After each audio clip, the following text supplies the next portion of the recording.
Vasaras skola ir programmas iespējamā misija organizēt nometne, kuras laikā skolēniem ir iespēja attīstīt savas patstāvīgās mācīšanās prasmes, iegūt prieku un motivāciju mācīties, kā arī lielāku pārliecību par savām spējām. Nometnē dalībnieki var piedalīties gan mācību nodarbībās, gan interešu izglītības nodarbībās un audzināšanās. Nometnē tiek organizēts arī pārgājiens, kur laikā skolēni var pārbaudīt iegūtās zināšanas un prasmes. Vasaras skolu organizējam jau vairākus gadus, un katru gadu ir ļoti pozitīvas atsauksmes gan no dalībniekiem, gan vecākiem.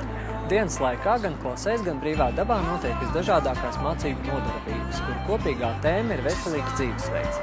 Šogad tika organizētas 4 veidu mācību nodarbības, tās saucās skaitļotava, ekspedīcija, izlūkošana un conversations.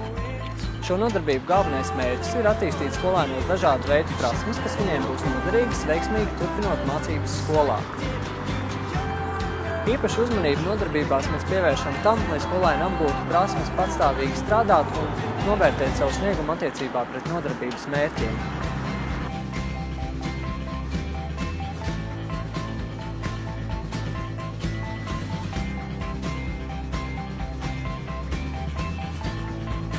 Interešu izglītībā bērni apgūst neformālo izglītību.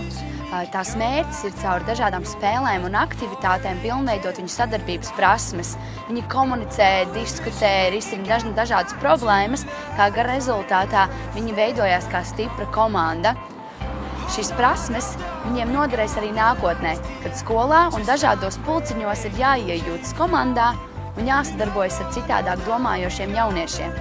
Saliedēta komanda ir pamats tam, lai varētu sasniegt arvien augstākus un augstākus mērķus.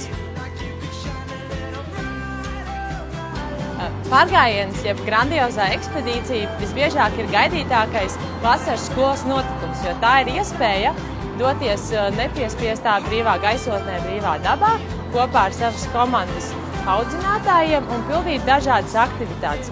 Šogad īpaši no organizatora puses tika piestrādāts pie komandas saliedētības, stratēģiju veidošanas, skolēnu stipro pušu apzināšanās, dažādu situāciju izvērtēšanas un komandas attīstības kopumā.